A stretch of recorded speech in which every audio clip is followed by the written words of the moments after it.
Entre uma pregação e outra, eles cantam, dançam e até paqueram. Com o passar dos anos, fica cada vez mais nítido que estamos caminhando rapidamente para o fim dos tempos. Uma grande prova disso é o avanço desenfreado da cultura do pecado que ganha espaço e influencia boa parte do povo cristão. E Spurgeon diz que a igreja tem pouca influência no mundo, porque o mundo tem muita influência na igreja. Que vai jogar uma geração no inferno é a iniquidade. A iniquidade é diferente do pecado. O pecado é o ato de desobedecer a Deus. A iniquidade é a prática do pecado. É aquele que peca e não se arrepende. É aquele que peca e não muda. É aquele que peca e não se levanta. Infelizmente, vivemos em uma época onde boa parte dos perdidos não se encontram apenas no mundo, se prostituindo e levando uma vida devassa, e sim dentro de muitas igrejas. Pessoas que batem no peito e dizem que nunca se desviaram, mas na verdade muitas delas se encontram mornas espiritualmente e sem um pingo de temor a Deus. Então o camarada tá na igreja, tá na prática do pecado, mas não tem temor, não tem princípio, não muda, não se transforma. Tá tocando na igreja, mas em fornicação com jovens da igreja. Tá pregando no altar, mas sai do altar pro motel. Tá na igreja cantando, mas fica no adultério. Tá em cima de um ministério, mas vive dentro da prática do pecado. Ele não tem mais temor a Deus. Ele não sente mais a presença. Por quê? Porque o salário do pecado é a morte. A primeira morte que gera para quem vive na prática do pecado é morte espiritual. É morte espiritual. Morte espiritual. Esse é o cenário de vida de milhares de cristãos nesses dias finais. Cristãos que já foram contaminados pelo fermento do pecado, abraçaram de vez o modernismo e se tornaram uma espécie de cristão light, que de nada difere do mundo.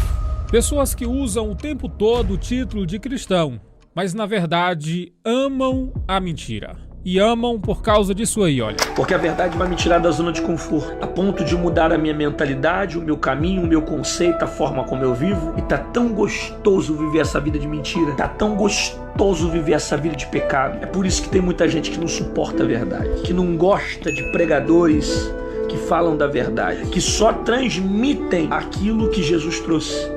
A verdade. Não suporta a verdade porque está tão acostumado a viver uma vida de mentira e não quer ser confrontado naquilo que está vivendo. Não, você não vai entrar no céu dessa forma. Para chegar no céu, você vai ter que passar pela porta estreita e não tem como levar bagagem dentro dessa porta.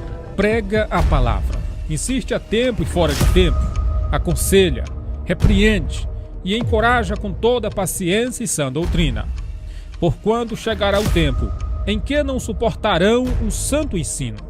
Ao contrário, sentindo coceira nos ouvidos, reunirão mestres para si mesmos, de acordo com suas próprias vontades. Tais pessoas se recusam em dar ouvido à verdade, voltando-se para os mitos. Agora eu faço uma pergunta para você: será que estamos vivendo isso aqui? Meu irmão, essa palavra está se cumprindo. Mais do que nunca a verdade é odiada. E quando a gente lê isso aqui, a gente acha que essa palavra ela vai se cumprir no mundo, né? Mas na verdade o mundo sempre odiou a palavra de Deus. O mundo sempre odiou a Deus. Vivemos o tempo em que a verdade de Deus vem sendo descartada também no meio do povo de Deus. Meu irmão, mas mesmo estando nesse tempo, seja um em que não negocia, continue pregando a verdade, passando a mensagem do jeitinho que ela é. Nem torne o caminho do céu mais apertado e nem mais largo, mas pregue a palavra do jeito que ela é. Escutando ou não, fale. Tendo resultado ou não, fale. Dando glória ou não, fale.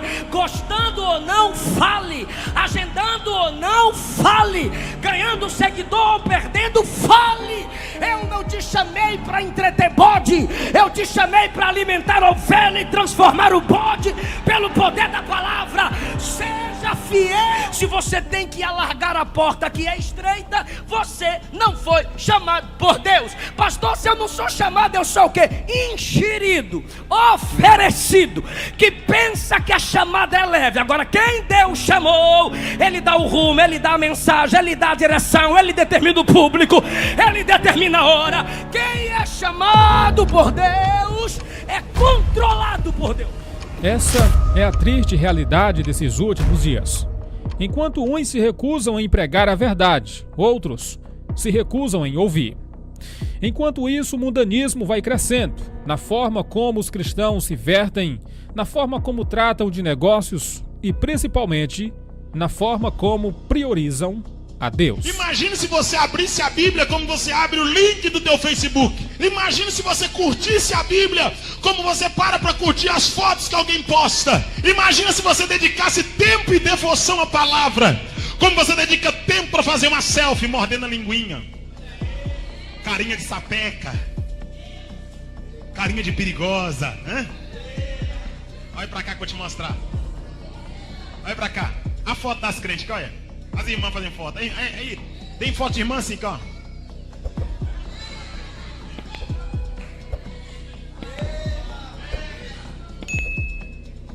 No perfil aqui, no perfil. E elas mandam assim, ADD aí, pastor. Aí tem umas mais perigosas, tem umas que fazem assim, ó. Porque se Deus não fizer alguma coisa, daqui 5 anos não haverá igreja no Brasil, não haverá avivamento no Brasil. Se Deus não levantar uma turma de doido que prega a verdade, que não está preocupado com o cachê, que não está preocupado com a fama, mas que fala o que Deus manda, daqui a pouco não haverá um remanescente. Mas eu profetizo que Deus levantará uma geração diferenciada, cheia de autoridade, cheia de palavra, cheia de poder. Enquanto o mundanismo cresce no meio cristão, a palavra de Deus continua imutável. E ela diz que sem a santificação, ninguém verá a Deus. Que nesses dias de apostasia, que nesses dias de abandono da fé, eu e você possamos continuar marchando, olhando unicamente para Cristo, o autor e consumador da nossa fé. Não é porque os tempos mudaram que precisamos mudar a nossa forma de viver, a nossa forma de se vestir, a nossa forma de tratar de negócios, a nossa forma de viver o evangelho. Não, os tempos mudaram, mas Deus não muda e a sua palavra também não. Ainda que você venha parecer careta aos olhos de muita gente, mas não mude. Pelo prêmio da soberana vocação, não desista da verdade. Eu e você vamos tomar posse de um prêmio. E diz a Bíblia que é para quem permanece fiel até a morte. Amém? Compartilhe esse vídeo com mais pessoas, deixa um comentário o que você achou, o que você aprendeu e curta para que esse material seja recomendado para mais pessoas. E até amanhã, nesse mesmo horário, se Deus quiser, no nome de Jesus.